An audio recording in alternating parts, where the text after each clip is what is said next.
New Durga jewellers Sirsa. Khariya वाले प्रभुजी सोनी व पीली मंदोरी वाले सज्जन सोनी का भारत सरकार द्वारा मान्यता प्राप्त मशहूर hallmark jewellery showroom new Durga jewellers Parshuram Chowk Sirsa. हमारे यहाँ हर प्रकार के 22 कैरेट सोना व चांदी के आभूषण हर समय तैयार मिलते हैं। इसके साथ ही विश्व की नंबर 1 जेम लैब के राशि रत्न भी उपलब्ध हैं। किसी भी प्रकार के आभूषण जैसे गले का हार, टेवटा, मंगलसूत्र, मटरमाला, कड़ा, अंगूठी व चांदी के बर्तन खरीदने के लिए संपर्क करें न्यू दुर्गा ज्वेलर्स परशुराम चौक सिरसा। अधिक जानकारी के लिए संपर्क करें 9813932001 या 9466697217।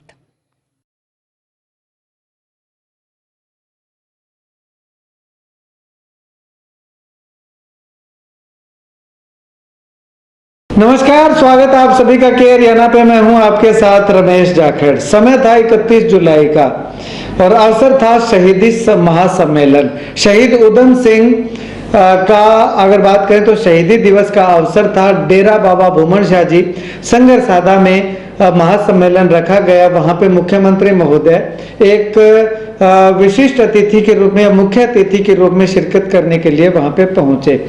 उस समय मांग रखी गई मुख्यमंत्री महोदय के सामने। डेरा बाबा भूमन शाह जी की ओर से कुछ डेरा से संबंधित मांगे थी और एक मांग किसानों से संबंधित थी। वो मांग ये थी कि मुसाइब वाला से या छोटा झंडा, जो झंडा खुर्द है, पंजाब का गांव है, वहां से आगे सुखचैन और दड़बी राजवा जहां से अलग अलग होते हैं, जो हेड बना हुआ है वहां पे, वहां से जो है वो एक खुदाई की नाली जो है वो आनी चाहिए, यानी कि फ्लडी नहर, फ्लडी क्रीफ चैनल जो है वो आना चाहिए, जिससे कि दर्जन भर से भी ज्यादा गांव के लोगों को फायदा होगा।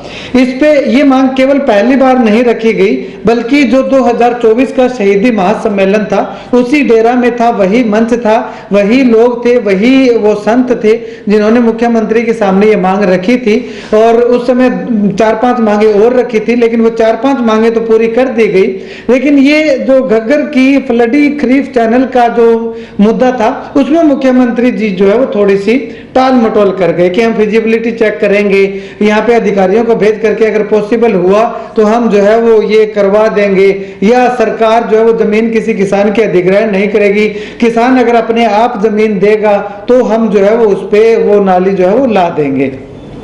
उस समय इलेक्शन होने को थे और उसके बाद अगर बात करें तो सितंबर अक्टूबर में इलेक्शन होते हैं, चुनाव होते हैं। चुनाव होने के बाद उस साइड के लोगों ने इसी उम्मीद के साथ वोट किए थे। हालांकि विधायक तो बीजेपी का नहीं बना, लेकिन उस इलाका के लोगों ने जो बीजेपी का वोट परसेंटेज बढ़ा है वो इसी उम्मीद को लेकर के बढ़ा था कि अगर भारतीय जनता पार्टी की सरकार आ जाती है तो क्या पता उनके इस नाले की ओर, इस खरीफ चैनल की ओर जो है वो थोड़ा सा ध्यान दे दिया जाए। उसके बाद में शहीदी सम्मेलन फिर से रखा गया, 31 जुलाई फिर से आई।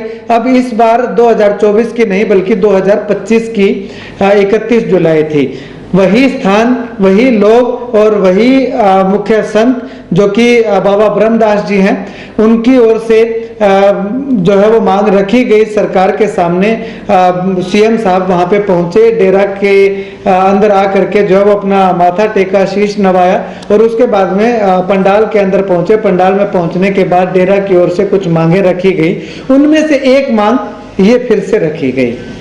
अब मांग क्या रखी गई वो सुनिएगा जरा एक बार।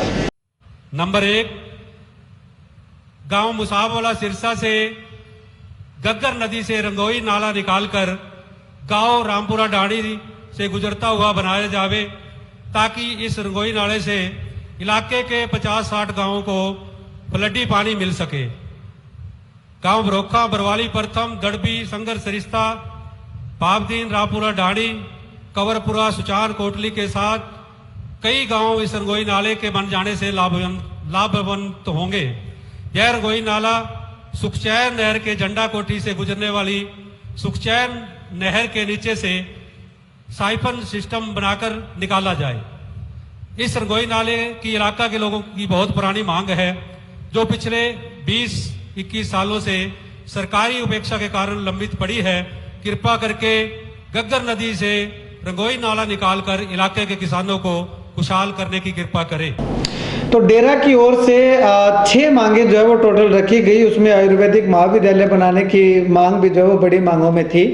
लेकिन मेन मुद्दा ये है किसानों से संबंधित कि उस रंगोई नाले की या फ्लडी नहर की मांग जो है वो थी, जो साइफन बना करके जो है वो संघर्ष सरिस्ता से होती हुई आगे कंवरपुरा तक जानी है। इससे दर्जन भर गाँव से भी ज़्यादा जो है वो उनको फायदा होगा। इस पर मुख्यमंत्री महोदय ने क्या कुछ कहा, एक बार वो सुनिएगा जरा। इस मांग पत्र के अंदर कुछ मांगे 6 मांगे लिखी हुई है। एक तो मुसीबा वाला सिरसा से गुजरने वाली गग्गर नदी से रंगोई नाला निकलकर गांव रामपुरा ढाणी से गुजरता हुआ बनाया जाए, इसकी मांग आपने रखी है महाराज जी। इसकी मांग को हम फिजिबिलिटी चेक करवा करके पूरी करवाने का काम करेंगे। मेरा आग्रह इतना है कि अगर इसमें कोई दिक्कत परेशानी आती है, उस दिक्कत परेशानी को आप दूर कर देना, बाकी हम इसको बनाने का काम करेंगे। तो इसमें मुख्यमंत्री महोदय का साफ तौर पे कहना है कि ये मांग जो है वो जो डेरा की ओर से रखी गई है तो वो जो है वो मना नहीं करेंगे, इसकी फिजिबिलिटी चेक करवाएंगे। अगर पॉसिबल हुआ तो हम पूरी कोशिश करेंगे। ठीक है, फिजिबिलिटी चेक करवाएंगे। फिजिबिलिटी आपने मुख्यमंत्री महोदय पिछले साल भी चेक करवा ली थी, फिजिबिलिटी तो होगी। लेकिन इसके साथ साथ एक चीज और भी कही है, और डेरा बाबा भूमन शाह जी से आग्रह किया है, यानी कि सीधा सीधा अगर बात करें तो बाबा ब्रह्मदास जी से आग्रह किया है कि इसमें अगर कोई अड़चन आती है तो उस अड़चन का समाधान आप जो है वो कर देना। नाला बनाने का काम, नाली बनाने का काम सरकार कर देगी, हम कर देंगे। लेकिन सबसे बड़ी समस्या मुख्यमंत्री महोदय वही अड़चन है जो आप डेरा के ऊपर थोप के चले गए हैं, बाबा ब्रह्मदास जी के ऊपर थोप के चले गए हैं। वही मेन समस्या है कि सरकार इसमें चाहती है कि कलेक्टर रेट के हिसाब से किसान जो है वो अपनी जमीन दे दें, और किसान जो है वो कलेक्टर रेट के हिसाब से जमीन नहीं दे रहे हैं। सबसे बड़ी समस्या यही आ रही है। तो सरकार को चाहिए कि इसमें किसानों को जो मार्केट रेट है उसके हिसाब से जो है वो पैसा दिया जाए, और उसके हिसाब से अगर पैसा दिया जाएगा तो किसान जमीन देंगे, अन्यथा किसान जमीन नहीं देंगे और ये नाला जो है वो नहीं निकल पाएगा। अब ऐसे में अगर बात करें तो सरकार कोई भी परियोजना लेकर के आती है तो उसमें ये कहती है कि किसान हमने अधिग्रहण करना छोड़ दिया है, अब किसान अपने आप जमीन देगा तो हम उस पे ये चीज बनाएंगे। यानी कि सीधा सीधा टालने वाली बात हो गई कि किसानों को कलेक्टर रेट के हिसाब से पैसा मिलता है या उनकी जमीन का पूरा भाव मिल नहीं पाता, और मिल नहीं पाता तो किसान जो है वो अपनी जमीन नहीं दे रहे हैं। तो यही कारण माना जा रहा है कि मुख्यमंत्री महोदय ने कहा कि इसमें कोई अड़चन आए तो आप जो है वो इसको अड़चन को हटा देना, बाकी नाला जो है वो हम लोग बना देंगे। अब सवाल ये उठता है कि क्या डेरा बाबा भूमन शाह जो ये अड़चन आ रही है, क्या बाबा ब्रह्मदास जी इसमें संलिप्त हो करके इसमें मीडिएटर की भूमिका निभाते हुए सरकार और किसानों के बीच में कोई सामंजस्य स्थापित करते हुए इसमें जो है वो किसानों को कलेक्टर रेट पे जमीन देने के लिए मनाएंगे, या फिर सरकार को मार्केट रेट के हिसाब से पैसा देने के लिए राजी करेंगे?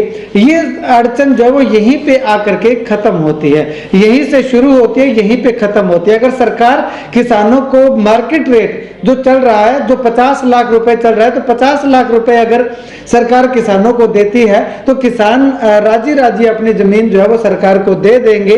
और अगर सरकार 15 लाख 20 लाख रुपए के हिसाब से देती है तो किसान जो है वो सरकार को अपनी जमीन नहीं देंगे। इसके अलावा एक सवाल यहाँ पे, एक अड़चन और भी आ रही है कि किसी भी जमींदार की वहां पे 1 एकड़ या 1.5 एकड़ जमीन है, उसकी अगर 2 कनाल या 3 कनाल जमीन उस नाली के अंदर आ रही है तो क्या वो किसान एग्री हो पाएगा?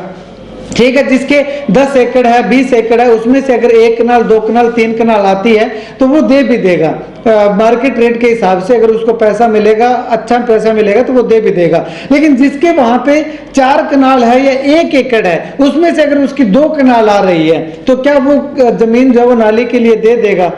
मुझे नहीं लगता कि वो दे देगा। अब उन तमाम किसानों को, इन अड़चनों को डेरा बाबा संगर सादा जी या बाबा ब्रह्मदास जी किस प्रकार से इन अड़चनों को दूर करके मुख्यमंत्री के पास जाते हैं, ये आने वाला वक्त बताएगा। खैर, बाबा ब्रह्मदास जी से भी बातचीत करने का प्रयास करेंगे कि मुख्यमंत्री जी ने आपके ऊपर ये छोड़ा है कि आप जो अड़चन आए उनका समाधान करवा देना, तो वो इन तमाम अड़चनों का किस प्रकार से समाधान करवाएंगे, वो भी उनसे जो वो बातचीत करेंगे, जानेंगे एक इंटरव्यू में। फिलहाल आप इस वीडियो को लेकर के क्या कुछ कहना चाहेंगे? क्या आपको लगता है कि मुख्यमंत्री महोदय वाकई में वो नाली निकालने के लिए एग्री हैं, इच्छुक हैं, या फिर बाबा ब्रह्मदास जी पे जो वो छोड़ करके गए हैं, जो उल्टा यूं कहें कि वो सांप जो है वो ब्रह्मदास जी के गले के अंदर डाल के गए हैं कि उनको बुराई ना मिले और ये समाधान हो ना जाए और ये नाली जो है वो निकल ना सके, तो उनको भी बुराई ना मिले और काम भी ना हो। तो इस तरह का अगर कुछ करके गए हैं तो भी आप जो है वो कमेंट जरूर कीजिएगा। खैर, इसमें धन्यवाद करना चाहूंगा मैं डेरा बाबा भूमन शाह जी का, बाबा ब्रह्मदास जी का, तमाम उन लोगों का जो लगातार प्रयास में लगे हुए हैं कि मुसाहिबवाला से या बात करें तो जो झंडा कोठियां जिनको बोला जाता है, वहां से फ्लडी नहर की मांग को लगातार जो है वो सरकार के सामने रख रहे हैं। डेरा की ओर से, बाबा ब्रह्मदास जी की ओर से किसी भी तरह से कोई कसर जो है वो नहीं छोड़ी जा रही है कि इस मांग को पूरा करवाया जाए। केवल एक संघर्ष रिश्ता ही नहीं, बल्कि इसके साथ साथ दर्जन भर गांव जो है वो इससे लाभान्वित होने वाले हैं।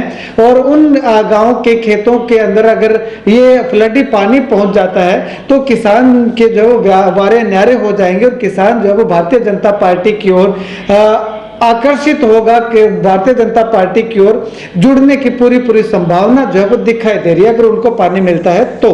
खैर, आने वाले समय में क्या कुछ होता है वो आने वाला वक्त बताएगा। फिलहाल इस मुख्यमंत्री की स्टेटमेंट को लेकर के, डेरा के इस प्रयास को लेकर के आपकी क्या कुछ राय है, कमेंट जरूर कीजिएगा।